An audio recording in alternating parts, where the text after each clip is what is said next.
ਅਗਲੀ ਖਬਰ ਵੱਲ ਚੱਲੀਏ। ਵੈਦਰ ਨੂੰ ਲੈ ਕੇ ਹੈਗੀ ਆ, ਕਹਿੰਦੇ ਭਈ ਬਹੁਤ ਹੀ ਖਤਰਨਾਕ ਸਨੋ ਸਟੋਰਮ ਜਿਹੜਾ ਆ ਉਹ ਹੈਡ ਕਰ ਰਿਹਾ ਨਿਊਯਾਰਕ ਸਿਟੀ ਨੂੰ, ਨਿਊ ਜਰਸੀ ਨੂੰ, ਅਪ ਸਟੇਟ ਨਿਊਯਾਰਕ ਨੂੰ। ਇਹ ਲੇਟੈਸਟ ਜਿਹੜੀ ਫੋਰਕਾਸਟ ਆ ਇਹ ਆਈ ਹੈਗੀ ਆ। ਮੇਜਰ ਜਿਹੜਾ ਵਿੰਡ ਸਟਾਰਮ ਹੋਊਗਾ, ਜਿਹਦੇ ਕਰਕੇ 1000 ਤੋਂ ਵੱਧ ਜਿਹੜੀਆਂ ਫਲਾਈਟਸ ਆ ਉਹਨਾਂ ਨੂੰ ਕੈਂਸਲ ਕਰ ਦਿੱਤਾ ਗਿਆ ਹੈਗਾ ਅੱਜ ਜਿਹੜੀਆਂ ਜਾਣੀਆਂ ਸੀਗੀਆਂ। ਨਿਊਯਾਰਕ ਸਿਟੀ ਦੇ 3 에ਅਰਪੋਰਟ, ਡਿਟਰੋਇਟ ਦਾ ਮੈਟਰੋ 에ਅਰਪੋਰਟ, ਇਹ ਸਭ ਤੋਂ ਜ਼ਿਆਦਾ ਇੱਥੇ ਹਿੱਟ ਹੋਇਆ ਹੈਗਾ। ਸਟਾਰਮ ਪਹਿਲਾਂ ਮਿਡਵੈਸਟ ਦੇ ਵਿੱਚ ਹਿੱਟ ਹੋਇਆ ਤੇ ਵਿਸਕੌਨਸਨ ਤੇ ਮਿਸ਼ੀਗਨ, ਉੱਥੇ ਲੋਕਾਂ ਦੇ ਉੱਤੇ ਵੀ ਇਹਦਾ ਜਿਹੜਾ ਅਸਰ ਪੈ ਰਿਹਾ ਹੈਗਾ ਆ। ਅੱਜ ਸਵੇਰੇ ਕਹਿੰਦੇ ਭਈ ਫਰੀਜ਼ਿੰਗ ਰੇਨ ਸੀਗੀ, ਜੋ ਕਿ ਪੈਂਸਿਲਵੇਨੀਆ ਵੱਲ ਨੂੰ ਮੂਵ ਹੋਈ ਤੇ ਇੰਟਾਇਰ ਸਟੇਟ ਨੂੰ ਉਸਨੇ ਕਵਰ ਕਰਨਾ ਹੈਗਾ। ਨਾਰਥ ਸਾਈਡ ਦੇ ਉੱਤੇ ਜਿਹੜਾ ਸਟਾਰਮ ਚੱਲ ਰਿਹਾ, ਜਦੋਂ ਟੈਂਪਰੇਚਰ ਇੰਨਾ ਕੋਲਡ ਇਨਫ ਹੋਵੇ ਤੇ ਉਹ ਕਹਿੰਦੇ ਵੀ ਸਨੋ ਜ਼ਿਆਦਾ ਕ੍ਰੀਏਟ ਕਰਦਾ instead of ice. Heavy snow expected ਹੈਗੀ ਆ New York, eastern Pennsylvania, New Jersey, Connecticut, western Massachusetts ਤੇ ਰੋਡ ਆਈਲੈਂਡ ਦੇ ਵਿੱਚ। ਜੀ ਜੀ, ਹਰਜੋਤ ਸਿੰਘ ਜੀ, ਇਸੇ ਦੇ ਨਾਲ ਜੇ ਦੇਖਿਆ ਜਾਵੇ ਤਾਂ ਕਾਫੀ ਜ਼ਿਆਦਾ ਜਿਹੜੀਆਂ ਪ੍ਰੋਬਲਮਸ ਆ ਇੱਥੇ ਵੀ ਕੈਲੀਫੋਰਨੀਆ ਦੇ ਵਿੱਚ ਵੀ ਆਈਆਂ ਆ। ਸੋ ਖਾਸ ਕਰਕੇ ਸਦਰਨ ਕੈਲੀਫੋਰਨੀਆ ਦਾ ਰਾਈਟਵੁੱਡ ਕਰਕੇ ਜਿਹੜਾ ਇਲਾਕਾ ਆ, ਉੱਥੇ ਬਹੁਤ ਜ਼ਿਆਦਾ ਪ੍ਰੋਬਲਮ ਆਈ ਆ। ਉਹ ਉੱਥੇ ਜਿਹੜੇ ਮਡ ਸਲਾਈਡਸ ਆ ਇੰਨੇ ਕੁ ਜ਼ਿਆਦਾ ਹੋਏ ਆ, ਭਾਰੀ ਮੀਂਹ ਦੇ ਨਾਲ ਜਿਹੜਾ ਮਲਬਾ ਆ, ਮਿੱਟੀ ਆ, ਰੇਤਾ ਆ, ਉਹ ਲੋਕਾਂ ਦੇ ਘਰਾਂ ਦੇ ਵਿੱਚ ਪਹੁੰਚ ਗਈ ਆ। ਬਹੁਤ ਸਾਰੇ ਜਿਹੜੇ ਰੋਡਸ ਆ ਉਹਨਾਂ ਨੂੰ ਰੋਕਣਾ ਵੀ ਜਿਹੜਾ ਉਹ ਪੈ ਗਿਆ, ਕਿਉਂਕਿ ਪਾਣੀ ਬਹੁਤ ਜ਼ਿਆਦਾ ਜਿਹੜਾ ਆ ਉਹ ਆਇਆ ਹੈਗਾ ਆ। ਸੋ ਇਹ ਜਿਹੜੀ ਸਥਿਤੀ ਇਸ ਟਾਈਮ ਹਰਜੋਤ ਸਿੰਘ ਜੀ ਬਣੀ ਪਈ ਆ, ਜਿੱਦਾਂ ਤੁਸੀਂ ਦੱਸਿਆ ਵੀ ਨਿਊਯਾਰਕ ਵਾਲੇ ਪਾਸੇ ਆਪਾਂ ਈਸਟ ਕੋਸਟ ਦੀ ਵੀ ਨਾਲ ਗੱਲ ਕਰਦੇ ਆ, ਵੀ ਉੱਥੇ ਰਿਕਾਰਡ ਤੋੜ ਜਿਹੜੀ ਬਰਫ਼ਬਾਰੀ ਆ ਉਸ ਦੀ ਸੰਭਾਵਨਾ ਜਿਹੜੀ ਉਹ ਦੱਸੀ ਗਈ ਹੈਗੀ ਆ। ਉਹਦੇ ਨਾਲ ਆਮ ਜੀਵਨ ਜਿਹੜਾ ਕਾਫੀ ਜ਼ਿਆਦਾ ਪ੍ਰਭਾਵਿਤ ਜਿਹੜਾ ਹੋਊਗਾ।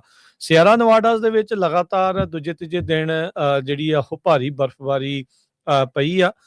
ਵਿੰਟਰ ਵੰਡਰਲੈਂਡ ਜਿੱਥੇ ਉਹ ਉਹਨਾਂ ਇਲਾਕਿਆਂ ਦੇ ਵਿੱਚ ਬਣਿਆ ਹੈ, ਤੇ ਇੱਧਰ ਸਦਰਨ ਕੈਲੀਫੋਰਨੀਆ ਦੇ ਵਿੱਚ ਸੈਂਟਰਲ ਵੈਲੀ ਦੇ ਇਲਾਕਿਆਂ ਦੇ ਵਿੱਚ ਭਾਰੀ ਮੀਂਹ ਦੇ ਕਰਕੇ ਹੜ੍ਹਾਂ ਵਰਗੀ ਕਈ ਇਲਾਕਿਆਂ 'ਚ ਸਥਿਤੀ ਜਿਹੜੀ ਬਣੀ ਹੈਗੀ ਆ। ਸੋ ਲੋਕਾਂ ਦਾ ਜੀਵਨ ਕਾਫੀ ਜ਼ਿਆਦਾ ਇਸ ਦੇ ਨਾਲ ਪ੍ਰਭਾਵਿਤ ਹੋਇਆ ਹੈਗਾ ਆ। ਤੇ ਅਗਲੇ ਵੀਕ ਜਿਹੜਾ ਹਰਜੋਤ ਸਿੰਘ ਜੀ ਉੱਦਾਂ ਇੱਕ ਸਟਾਰਮ ਸਦਰਨ ਕੈਲੀਫੋਰਨੀਆ 'ਚ ਹੋਰ ਆ ਰਿਹਾ ਹੈਗਾ ਆ। ਸੋ ਕਹਿੰਦੇ ਵੀ ਨਿਊਯਾਰਕ ਟਾਈਮਜ਼ ਵੀ ਰਿਪੋਰਟ ਕਰ ਰਿਹਾ ਵੀ ਕਹਿੰਦੇ ਵੀ ਹੋਰ ਵੀ ਜ਼ਿਆਦਾ ਜਿਹੜਾ ਮੀਂਹ ਆ ਉਹ ਆ ਰਿਹਾ ਹੈਗਾ ਆ। ਸੋ ਕਹਿੰਦੇ ਵੀ ਨਵੀਂ ਵੇਵ ਮੀਂਹ ਦੀ ਥਰਸਡੇ ਨਾਈਟ ਨੂੰ ਜਿਹੜੀ ਉਹ ਪਹੁੰਚੀ ਸੀ, ਫਰਾਈਡੇ ਅੱਜ ਵੀ ਜਿਹੜੀ ਆ ਉਹ ਦੁਪਹਿਰ ਤੱਕ ਪੈਂਦੀ ਰਹਿਣੀ ਆ।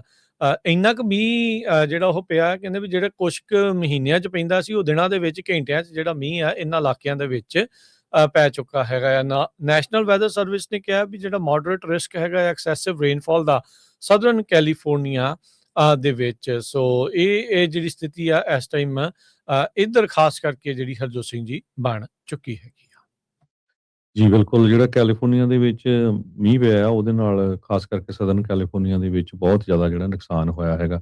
ਸੈਨ ਫਰਾਂਸਿਸਕੋ ਬੇ ਏਰੀਏ ਦੇ ਵਿੱਚ ਜਿਹੜੀਆਂ ਵੇਵਜ਼ ਆ ਸਮੁੰਦਰ ਦੀਆਂ 25 ਫੁੱਟ ਉੱਚੀ ਤੱਕ ਜਾਣਗੀਆਂ, ਤੇ ਸਦਰਨ ਕੈਲੀਫੋਰਨੀਆ 'ਚ ਫਲੱਡਿੰਗ, ਐਵਲਾਂਚ, ਲੇਕ ਤਾਹੋ ਵਾਲਾ ਏਰੀਆ ਵੀ ਜਿਹੜਾ ਬੜੀ ਬੁਰੀ ਤਰ੍ਹਾਂ ਜਿਹੜਾ ਹਿੱਟ ਹੋਇਆ ਹੈਗਾ। ਐਟਮੋਸਫੇਰਿਕ ਰਿਵਰ ਦੇ ਕਹਿੰਦੇ ਵੀ ਮੋਇਸਚਰ ਬਹੁਤ ਜ਼ਿਆਦਾ ਲਿਆਂਦਾ ਹੈਗਾ ਤੇ ਇਹਦਾ ਵੀ ਅਸਰ ਹੋਊਗਾ। 70,000 ਘਰ ਤੇ ਬਿਜ਼ਨੈਸਸ ਬਿਨਾਂ ਬਿਜਲੀ ਤੋਂ ਇਸ ਟਾਈਮ ਹੈਗੇ ਆ। ਤੇ ਜੋ ਆਫੀਸ਼ੀਅਲਸ ਆ ਉਹਨਾਂ ਨੇ ਇਹ ਕਿਹਾ ਵੀ ਜੋ ਸੈਂਟਰਲ ਵੈਲੀ ਦੇ ਵਿੱਚ ਲੋਕ ਰਹਿੰਦੇ ਆ ਵੀ ਸਟੇ ਅਲਰਟ, ਉਹਨਾਂ ਨੂੰ ਅਲਰਟ ਰਹਿਣਾ ਚਾਹੀਦਾ ਹੈਗਾ। ਸੋ ਕਿਉਂਕਿ ਕਹਿੰਦੇ ਪਈ ਸਲਿੱਪਰੀ ਆ ਰੋਡਸ, ਪਡਲਸ ਬਹੁਤ ਹੈਗੀਆਂ ਆ ਤੇ ਸਲੋ ਡਾਊਨ, ਬੜਾ ਸਲੋ ਕਰਕੇ ਚੱਲੋ। ਤੇ ਇਹ ਨੈਸ਼ਨਲ ਵੈਦਰ ਸਰਵਿਸ ਦੇ ਮੈਟਰੋਲੋਜਿਸਟ ਬ੍ਰਿਸ ਔਸ਼ ਆ ਉਹਨਾਂ ਨੇ ਦੱਸਿਆ ਹੈਗਾ। ਟ੍ਰਿਪਲ ਏ ਐਕਸਪੈਕਟ ਕਰ ਰਿਹਾ ਵੀ ਜਿਹੜਾ ਸ਼ੁੱਕਰਵਾਰ ਆ ਵਨ ਆਫ ਦਾ ਬਿਜ਼ੀਐਸਟ ਡੇ ਹੋਊਗਾ ਰੋਡਸ ਦੇ ਉੱਤੇ ਇਸ ਸਾਲ ਦਾ। ਸੋ ਅੱਜ ਦਾ ਦਿਨ ਵਨ ਆਫ ਦਾ ਬਿਜ਼ੀਐਸਟ ਹੋਊਗਾ।